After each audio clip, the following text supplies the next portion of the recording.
Guys welcome to our YouTube channel. Guys एक बार फिर से आपका अपने इस परिवार में स्वागत है। गाइज आज की वीडियो में बात करने वाले हैं बीटीएससी भर्ती 2025 का काला सच। ये भर्ती जो निकाली गई थी बीटीएससी की तरफ से, ये युवाओं के सपने को साकार करने के लिए नहीं निकाली गई थी। ये भर्ती जो निकाली गई थी बीटीएससी की तरफ से 2025 में, ये रोजगार देने के लिए भर्ती नहीं निकाली गई थी। ये बीटीएससी जो भर्ती निकाली गई थी बीटीएससी की तरफ से 2025 में, ये बिहार के स्वास्थ्य व्यवस्था को सुधारने के लिए नहीं निकाली गई थी। अगर आप सोच रहे हो कि ये भर्ती हमें रोजगार देने के लिए निकाली गई थी, तो आप गलत सोच रहे हो। अगर आप सोच रहे हो कि ये भर्ती बीटीएससी की तरफ से जो निकाली गई थी पैरामेडिकल विभाग में विभिन्न कैटेगरी में बिहार के स्वास्थ्य व्यवस्था को सुधारने के लिए, तो आप गलत सोच रहे हो। तो अच्छा सर, किस लिए ये भर्ती निकाली गई थी? ये भर्ती निकाली गई थी सिर्फ चुनावों को देखते हुए, चुनाव का लॉलीपॉप देने के लिए कि भाई एक हम दिखा पाएंगे लोगों को, अपना चेहरा दिखा पाएंगे कि भैया हमको वोट देना, हम भर्ती निकाले थे। ये कहने के लिए भर्ती निकाली गई थी। बाकी नियुक्ति देने के लिए या फिर बिहार के स्वास्थ्य व्यवस्था को सुधारने के लिए भर्ती नहीं निकाली गई थी। तो यही बीटीएससी भर्ती 2025 का काला सच है। भर्तियां अखबारों में आती है, भर्तियां नोटिफिकेशन में दिखता है, लेकिन भर्तियां पे कब ज्वाइनिंग हो रही है, कब नियुक्तियां हो रही है, इसका कोई अता पता है ही नहीं। कैंडिडेट बार बार जाए, किसके पास जाएं? आयोग के पास जाएं। आयोग बोलेगा कंपनी को जिसको हमने ठेका दिया था, टेंडर दिया था, उसके पास जाओ, उसने रखा है स्कोर कार्ड, उसने रखा है रिजल्ट, उसके तरफ से नहीं आ रही है। तो ये चीजें हो रहा है भैया। युवाओं के भविष्य को बर्बाद किया जा रहा है और इसका जिम्मेदार कौन है आज तक नहीं पता। युवा हर एक जगह ठगा जा रहा है। भर्ती निकल के आई, ऑनलाइन प्लेटफॉर्म पे पढ़ाने वाले गुरुजन ने लूटा, ठगा, अच्छे से ठगा कि हमारा कंटेंट पढ़ लो, भर्ती परीक्षा में फंस जाएगा, पूरा का पूरा टॉप करके आओगे, एक सीट पक्की हो जाएगी। अब चाहे उनके चैनल पे लाखों कैंडिडेट पढ़े, भर्ती चाहे 4 ही निकल के आए, लेकिन लाखों कैंडिडेट पढ़ेंगे तो लाखों का नियुक्तियां दे दिया जाएगा, क्योंकि उनके प्लेटफॉर्म पे पढ़ के गए हैं। अब नियुक्तियां 4 हैं, लेकिन लाखों कैंडिडेट को बुला लेंगे कि आओ पढ़ो, तुम्हारा सिलेक्शन हो जाएगा, क्योंकि हम पढ़ा रहे हैं, हम जो पढ़ा रहे हैं वही फंसेगा। 1000 फी मुझे दे दो और हमारे कंटेंट को पढ़ो। भर्ती 4 ही निकल के आई है, भले ही मैं 4 लाख लोगों को पढ़ा दूंगा, तो इसी 4 भर्तियों में 4 लाख लोगों की ज्वाइनिंग हो जाएगा। ये बोल के उनको पढ़ाया जाता है, उनसे 1000 रुपये उनकी जेब खाली करवा लिया जाता है। अब एक्चुअल में जब कैंडिडेट पेपर देने जाता है, पता चलता है उनका पढ़ाया एग्जाम में आया ही नहीं है। अब उनकी नियुक्तियां कब होगा, उनका रिजल्ट कब होगा, उनका ज्वाइनिंग कब होगा, इनसे उनसे कोई इनकी कोई रिस्पॉन्सिबिलिटी ही नहीं है। इन लोगों की कोई रिस्पॉन्सिबिलिटी नहीं है। अरे उनकी बात तो छोड़िए, यहाँ पे जो सरकार चला रही है उनकी जिम्मेदारी नहीं है कि भैया हम कैंडिडेट का नोटिफिकेशन में बोले थे कि आपकी भर्ती परीक्षा हम जल्द कैंडिडेट करवा लेंगे, जल्द ज्वाइनिंग देंगे, कोई अता पता नहीं है। हाँ, भर्ती निकलती है, ट्विटर हैंडल पे ट्वीट हो जाएगा, बिहार ने दिया रोजगार का सौगात।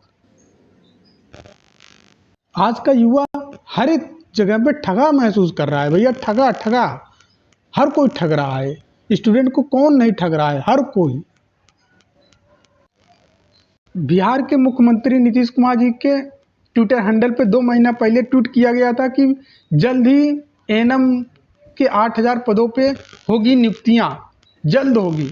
ठीक है, पुरानी भर्ती आई थी उसको तो ऑलरेडी इन्होंने 3 साल में ज्वाइनिंग दिया, बीटीएससी की तरफ से जो एएनएम की आई थी। उसके बाद ज्वाइनिंग देने के बाद फिर से ट्वीट कर दिया गया कि जल्द होगी 8000 कुछ पदों पे जल्द होगी एएनएम की नियुक्तियां, महिला स्वास्थ्य कार्यकर्ता की नियुक्तियां होगी। बिहार की स्वास्थ्य व्यवस्था बहुत जल्द नंबर 1 हो जाएगी। 2 महीना बीत गया, नोटिफिकेशन आया ही नहीं है। चुनाव आ गया, चुनाव सामने आ गया, आचार संहिता लग चुका है। अब वैसे तो आप नई भर्ती दे ही नहीं सकते हो आचार संहिता में।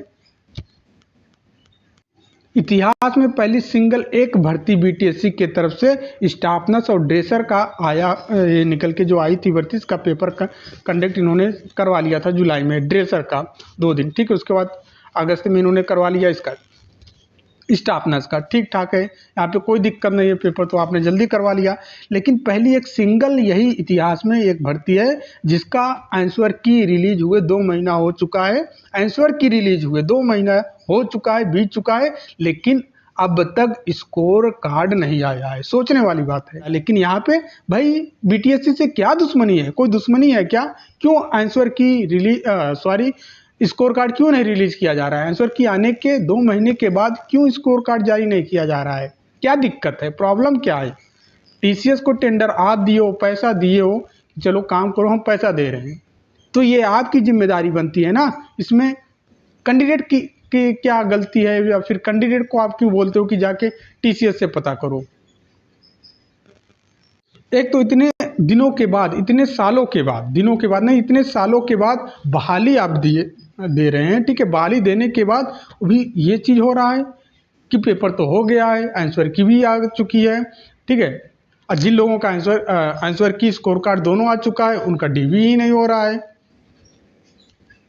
गाइस, यदि आप ये सोचकर आए हुए हैं वीडियो पे कि चलो हमको आज एक डेट मिलेगा, कुछ नया चीज़ मिलेगा कि हमारा स्कोर कार्ड या फिर हमारा डॉक्यूमेंट वेरिफिकेशन कब होगा, चाहे वो फार्मासिस्ट वाले हों, चाहे स्टाफ नर्स वाले हों, चाहे ड्रेसर वाले हों, तो आप गलत वीडियो पे क्लिक कर चुके हैं। आप चले जाओ, यहाँ पर हम कोई डेट नहीं बताएंगे, ठीक है, कि इस डेट में आपका स्कोर कार्ड आएगा, इस डेट में आपका डॉक्यूमेंट वेरिफिकेशन होगा, इस डेट में आपका ज्वाइनिंग होगा, क्योंकि हम भैया चेयरमैन नहीं है, बीटीएससी का चेयरमैन नहीं है, ठीक है। हाँ, आपके लिए एक रास्ता बता रहे हैं। जो आप बीटीएससी के पास जा रहे हो, बीटीएससी के पास जाने से कोई मतलब है ही नहीं। बीटीएससी के पास जाने का कोई मतलब ही नहीं है। अगर आपको जाना ही है तो ज्ञापन वाला काम करिए आप, ठीक है। और ज्ञापन का प्रभाव बहुत देखने को मिला है, ठीक है, मिलता भी है। और इस समय तो चुनाव का माहौल है भैया, इस समय तो और तेज़ी से आपको ये प्रभाव दिखेगा ज्ञापन का। आप स्वास्थ्य मंत्री को दीजिए ज्ञापन, स्वास्थ्य मंत्री जो मंगल पांडे जी हैं, इनको ज्ञापन दीजिए। नेता प्रतिपक्ष तेजस्वी यादव जी को ज्ञापन दीजिए। वो तो रोजगार की तो बात ही करते हैं ना हमेशा वो, और उसी रोजगार के मुद्दे पे वो चुनाव भी लड़ रहे हैं। तो उनके पास जाके ज्ञापन दीजिए कि भाई क्या ये नहीं दिख रहा है? ये बीटीएससी के तरफ से पैरामेडिकल में भर्ती निकाली गई थी विभिन्न कैटेगरी में, चाहे वो ड्रेसर की बात हो, चाहे स्टाफ नर्स की बात हो, ठीक है। तो ये आपको नहीं दिख रहा है? इसकी नियुक्तियाँ हुई, इसका स्कोर कार्ड आया, इसका रिजल्ट आया, इस पर क्यों नहीं बात करते हो? मीडिया के सामने किसी भी इंटरव्यू में बोल दीजिए कि बीटीएससी ने 2025 में इतने पदों पे बहाली निकाली थी, अभी तक उसका कुछ भी प्रक्रिया नहीं किया है, वैसे कि वैसे धरा हुआ है। अब वो किस सन में होगा, इसकी कोई अता पता है ही नहीं, इसकी तारीख तय हुई ही नहीं। ये आप बोल दो किसी मीडिया के सामने, मीडिया के सामने नहीं बोलते हो, ट्विटर हैंडल पे आप ट्वीट ही कर दो हमारे लिए। देखिए फिर हंगामा मच जाएगा, मिनटों में काम होगा, सब कुछ काम हो जाएगा, क्योंकि आवाज़ वो बन गया है। फिर नेता प्रतिपक्ष ने बोल दिया है ना, तो अब तो काम तो करना ही पड़ेगा, तब तो होगा ही होगा। तो आप लोग इन्हीं को ज्ञापन देना है, ठीक है, और स्वास्थ्य मंत्री जी को ज्ञापन देना है। बीटीएससी के दरवाजे पे जाने का कोई मतलब है ही नहीं, समय व्यर्थ, ठीक है। और ताज्जुब वाली बात होती है कि आंसर की रिलीज होने के बाद, आंसर की रिलीज होने के 2 महीने के बाद अब भी स्कोर कार्ड नहीं जारी किया गया स्टाफ नर्स ड्रेसर का। ताज्जुब वाली बात होती है। इतिहास में शायद पहली भर्ती होगी, ठीक है, पहली ये 2 भर्तियां हैं जिनका आंसर की रिलीज कर दिया गया है। आंसर की रिलीज करने में समय इन्होंने नहीं लिया, लेकिन स्कोर कार्ड में इतना समय ले लिया। सोचने वाली बात है, स्कोर कार्ड में, जबकि कैंडिडेट का पता है इसका कौन सा आंसर सही है, इसका कौन सा आंसर गलत है, ये चीज़ें पता है उनको। बस खाली एक फाइनल लिस्ट तैयार करना है और एक ही साथ में अपलोड कर देना है। आपका स्कोर, आपने प्रश्न इतना अटेम्प्ट किया था, आपका इतना करेक्ट है, इतना रॉन्ग है, आपको इतने नॉर्मलाइजेशन में नंबर मिले हैं, बस ये चीज़ करना है। तो कैंडिडेट को बीटीएससी के द्वारा गुमराह किया जा रहा है कि भाई टीसीएस कंपनी ने रोक के रखा है, तो टीसीएस कंपनी ने रोक के नहीं रखा है। टीसीएस में वो क्षमता है कि करोड़ों लोगों का एग्ज़ाम विद इन 1 मंथ में वो कंडक्ट करवा सकती है टीसीएस, ये क्षमता है। तो ये 40-50 हज़ार लोगों का स्कोर कार्ड जारी करने में उसको तो मिनटों का काम नहीं लगेगा, ठीक है। तो यही एक रास्ता और अंतिम रास्ता है, ठीक है। यदि आप सोच रहे हो कि हम जाके धरना प्रदर्शन करेंगे, हल्ला उल्ला करेंगे, तो कोई कुछ नहीं सुनेगा भैया। ज्ञापन से बात बन जाएगी, ज्ञापन दे के देखिए, असर जरूर मिलेगा आपको। डेट आप डिसाइड कर लो या तो फिर जो आसपास रहते हैं, जिनको पता है कि हम यहाँ पे हम जाएंगे, स्वास्थ्य मंत्री जी से मुलाकात हो जाएगी, आप जाके ज्ञापन दे दीजिए। जिनको पता है, अभी तो विभिन्न प्रकार के जगह पे जाते होंगे, तेजस्वी यादव को आवास पे ही चले जाइए, वहाँ पे ज्ञापन दे के चले आइए नेता प्रतिपक्ष को, तो बात बन जाएगी, इतने से ही बात बन जाएगी। यदि आप सोच रहे हो कि चलिए ठीक है, इलेक्शन हो जाएगा तब शायद काम होगा, तो ऐसा आप बिल्कुल भूल जाइए। ठीक है, फिर इलेक्शन के बाद, जब इलेक्शन के समय में ये सारे प्रोसेस नहीं हो पा रहे हैं, तो इलेक्शन के बाद कौन आपके बारे में सोचेगा। इलेक्शन से पहले तो आपके बारे में कोई सोच ही नहीं रहा है कि सामने इलेक्शंस है, अगर हम काम करेंगे तो कैंडिडेट हमारे बारे में सोचेगा, अदरवाइज हमारे बारे में कौन ही सोचेगा भाई। तो ये भर्ती है या फिर झूठा वादा, आपको अच्छे से पता होगा। अगर इलेक्शन, अब किसकी सरकार बनेगी किसकी नहीं बनेगी, कोई न्यू सरकार आ गई तो और नहीं चाहेगी कि चलो इन सभी का हो जाए, क्योंकि ये भर्तियाँ किसी और के द्वारा निकाला गया है। अगर हम ज्वाइनिंग का प्रोसेस देंगे, ज्वाइनिंग करवाएंगे, तो हमारा क्या मतलब रह जाएगा। तो कौन आपके बारे में सोचेगा। नई सरकार आएगी तो ये सोचेगी, अब पुरानी सरकार वही जो अभी चल रही है वही सरकार बनेगी, तो सोचेगी जब हम भर्ती को बिना ज्वाइनिंग दिए ही सरकार बना लिए, तो अब भर्ती की नियुक्तियां दे या ना दे, कोई फर्क नहीं पड़ेगा, कोई फर्क ही नहीं पड़ेगा। जैसे चल रहा है वैसे चलने दीजिए। ज्ञापन का लेटर मैं दिखा दे रहा हूँ, फॉर्मेट दिखा दे रहा हूँ, कैसे आपको ज्ञापन लेटर लिखना होगा। ठीक है, प्रॉपर तरीके से उस लेटर को लेके जाके आपको देना होगा। ठीक है भैया, और ये काम हर एक कैंडिडेट करेगा। जब समय मिल रहा है, जिसको समय मिल रहा है, जैसे समय मिल रहा है, कोशिश करिए एक ही साथ एक ही ग्रुप बनाइए। ठीक है, हर एक ग्रुप में 10 लोग निकलिए। ठीक है, पर डे निकलिए, डेली निकलिए, ज्ञापन देके चले आइए। देखिए लेटर कैसे रहेगा ज्ञापन का। ठीक है, देख लीजिए आप लोग। पहले स्वास्थ्य मंत्री मंगल पांडे जी को देना है, यहाँ पे सेवा में लिख लेना, सेवा में श्रीमान मंगल पांडे जी, स्वास्थ्य मंत्री बिहार सरकार। ठीक है, उसके बाद एड्रेस आपको डालना होगा, तो एड्रेस आप दे देना। ठीक है, एड्रेस भी लिख देना। विषय में क्या लिखना है, बीटीएससी के अंतर्गत लंबित भर्तियों की प्रक्रिया में त्वरित कार्रवाई हेतु निवेदन।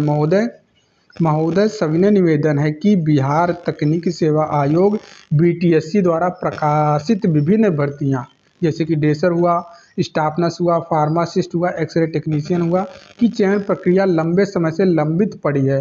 अभ्यर्थियों ने आवेदन के बाद सभी आवश्यक चरण पूरे कर लिए हैं, किंतु परिणाम, score card, document verification, joining जैसी अंतिम प्रक्रियाएं अब तक पूरी नहीं हो सकी है। ठीक है महोदय, वर्तमान में बिहार में क्या है, चुनाव आचार संहिता लागू हो चुकी है। ऐसे में यदि शीघ्र कार्रवाई नहीं की गई तो चयनित अभ्यर्थियों की प्रतीक्षा और लंबी हो जाएगी। हजारों अभ्यर्थी बेरोजगार स्थिति में हैं और अपने भविष्य को लेकर असमंजस में हैं। अतः आपसे विनम्र निवेदन या फिर अनुरोध है कि कृपा करके भैया फार्मासिस्ट एवं एक्सरे टेक्नीशियन का डॉक्यूमेंट वेरिफिकेशन शीघ्र पूर्ण कराया जाए। स्टाफ नर्स का स्कोर कार्ड, मेरिट लिस्ट जारी कर डॉक्यूमेंट वेरिफिकेशन एवं ज्वाइनिंग की प्रक्रिया तत्काल प्रारंभ की जाए। ड्रेसर भर्ती की शेष प्रक्रियाएं पर भी तुरंत निर्णय लिया जाए। हमें विश्वास है कि आपकी संवेदनशीलता और तत्परता से यह प्रक्रिया शीघ्र गति पकड़ेगी और हजारों युवाओं को राहत मिलेगी। बहुत ही आपका नाम यहाँ पे लिख देना, उसके बाद बीटीएससी अभ्यर्थी, दिनांक डाल देना, पता डालना हो तो पता डाल देना। अब कैसा फॉर्मेट आपका रहेगा ज्ञापन वाला जो आप विपक्ष को देने वाले हैं, उसकी बात हम कर लेते हैं। लिखना है आपको उनका आवास का एड्रेस, आप एड्रेस डाल देना या फिर उनके कार्यालय का एड्रेस डाल देना। ठीक है, यहाँ पे लिख देना कार्यालय का एड्रेस। देखिए आप नहीं चल के जा सकते, वैसे चल के चले जाएंगे आप, कोई दिक्कत नहीं है भैया। डाक के द्वारा भी भेज सकते हैं, डाक के द्वारा भी हजारों कैंडिडेट और हर एक कैंडिडेट भेज सकता है, कोई दिक्कत नहीं है। तो ज्ञापन पहुँचना चाहिए, हर हाल में पहुँचना चाहिए। नेता प्रतिपक्ष बिहार विधानसभा सेवा में श्रीमान तेजस्वी यादव जी, विषय बीटीएससी की लंबित भर्तियों में देरी के विरोध में युवाओं की आवाज़ उठाने हेतु निवेदन। महोदय, बिहार के हजारों युवाओं ने बीटीएससी के तहत ड्रेसर, स्टाफ नर्स, फार्मासिस्ट एवं एक्सरे टेक्नीशियन भर्तियों के लिए आवेदन किया था। आवेदन के वर्षों के बाद भी result, score card, document verification और ज्वाइनिंग की प्रक्रिया पूर्ण नहीं हुई है। स्वास्थ्य विभाग में हजारों पद रिक्त हैं, परंतु अभ्यर्थी बेरोजगारी और अनिश्चितता में जीवन व्यतीत कर रहे हैं। अब जबकि चुनाव आचार संहिता लागू हो गई है, अभ्यर्थियों की आशा धीरे धीरे निराशा में बदल रही है। आपसे अनुरोध है कि विधानसभा में तो उसे उठा ही नहीं सकते, और मीडिया के माध्यम से सरकार का ध्यान इस ओर आकर्षित करें। मीडिया के सामने बोल सकते हैं भैया, किसी भी मीडिया के सामने इंटरव्यू दे रहे हैं तो वहाँ पे बोल सकते हैं, कोई दिक्कत है ही नहीं। और ट्विटर हैंडल पे भी आप बोल सकते हैं, कोई दिक्कत नहीं है, ताकि लंबित भर्ती प्रक्रिया में तेजी लाई जा सके और अभ्यर्थियों की शीघ्र नियुक्ति मिल सके। आप बिहार के युवाओं की आवाज़ रहे हैं, कृपया इस मुद्दे को प्राथमिकता दें। बहुत आपका नाम, ये सारा तेजस्वी यादव जो नेता प्रतिपक्ष हैं जी, उनको देना है, ठीक है। माननीय तेजस्वी यादव जी जो नेता प्रतिपक्ष हैं अभी बिहार विधानसभा के, उनको ये ज्ञापन सौंपना है। आप सोच रहे हो कि फॉर्म तो बहुत सारे लोगों ने अप्लाई किया है, क्या हम ही एक हैं, क्या हमारे ही जाने से होगा क्या? तो आप ये गलत सोच रहे हैं। आप अपने भविष्य को आप खुद ही अंधकार में डाल रहे हैं, ठीक है। यहाँ पे कोई जिम्मेदारी नहीं है, ना ही कोई साथ आने वाला है आपका। भैया आपने पेपर दिया है, ठगने वाले आपको ठग के चले गए हैं, अब आपको ही अपने लिए लड़ना पड़ेगा। और यहाँ पे कोई धरना प्रदर्शन की बात नहीं बोल रहे हैं, यहाँ पे ज्ञापन वाला कार्यक्रम बोल रहे हैं कि ज्ञापन कर दीजिए, ज्ञापन दे दीजिए, ज्ञापन वाला काम कर दीजिए, काम आपका हो जाएगा, ठीक है। बीटीएससी वही करेगा जो शासन के आदेश के अनुसार चीज़ें होती है। शासन के आदेश आ जाएगा तो बीटीएससी काम ऑटोमेटिक करना शुरू कर देगा। अदरवाइज बीटीएससी नहीं करेगा भैया, नहीं करेगा। आप इलेक्शन के बाद भी समय ले लेना, सालों साल समय गुजरते जाएंगे, लेकिन आपकी भर्ती प्रक्रिया में नियुक्ति नहीं हो पाएगी। अब मैं बोलूँगा कि ये वीडियो उन तक पहुँचा देना। वैसे तो आप बोलोगे कि चलो इसीलिए तो वीडियो बना रहे थे ना, व्यूज़ के लिए, तो ऐसा गलत ये मत सोचना, ठीक है। लेकिन वीडियो को ज़रूर उन तक पहुँचाएँ जो भैया इंतज़ार कर रहे हैं कि हमारा जल्द से जल्द प्रोसेस हो, उन तक पहुँचा देना, ठीक है। आपकी भलाई होगी। भले ही बोल देना कि चैनल पे सब्सक्राइब ना करना, अच्छा वीडियो भी मत शेयर करना, इतना बोल देना कि ज्ञापन देना है, ज्ञापन देने वाला कार्यक्रम है। तो एक डेट, किसी ग्रुप आपका तो बना होगा ऑलरेडी, बहुत सारे ग्रुप होंगे, तो उस ग्रुप में बोल दीजिए इस डेट में चलना है। 10-12 लोग इकट्ठे हो के जाके देख के चले आएंगे ज्ञापन, तब भी बात बन जाएगी। जैसे आप आयोग जाते हो वैसे आप यहाँ पे भी जा सकते हो, जो हमने आपको बताया है। यही अंतिम और आपका लास्ट, अंतिम ही समझ सकते हो, ठीक है। यही अंतिम प्रयास है कि आपका हो सकता है बात बन जाए, नहीं तो फिर भर्ती आपकी लंबित रहेगी ही रहेगी, इस पर कोई काम होने वाला नहीं है। बस इनका यही रहेगा। स्कोर कार्ड की बात करोगे तो बोल देंगे कि भैया स्कोर कार्ड टीसीएस कंपनी ने रोक करके रखी हुई है, ठीक है, हम क्या करें इसमें। अच्छा, फार्मासिस्ट की डीवी की बात होगी, एक्सरे टेक्नीशियन की डीवी की बात होगी, तो बोल देंगे कि अरे इन सब भर्तियों पे तो कोर्ट ने रोक लगा के रखा है, तो हम कैसे कर दें, हम कैसे डीवी करवा लें, ये ऐसी चीज़ें हो जाएगी। फिर आप बोलोगे कि एक्सरे टेक्नीशियन का अच्छा करवा दीजिए, इसमें क्या दिक्कत है। अरे इस पे वही इंस्टीट्यूट वाले हैं जो उसका मैटर है, इतने इंस्टीट्यूट का मार्कशीट का कौन सा हम उसको अलाउ करें, किसको नहीं अलाउ करें, ये इशू फंसा है। तो ये तमाम चीज़ें वो बात बताते रहेंगे आपको, और आप उनकी बातों में फंसते रहेंगे। इंतज़ार करते करते बाल पकेंगे, उम्र घटेगी, ठीक है, उम्र बढ़ेगी नहीं, उम्र घटती जाएगी। ऐसा समय आएगा कि भैया अब हमको रिटायरमेंट लेना है, तो अब हम नौकरी पे जा रहे हैं, वो भी चले जाएं तो बड़ी बात है।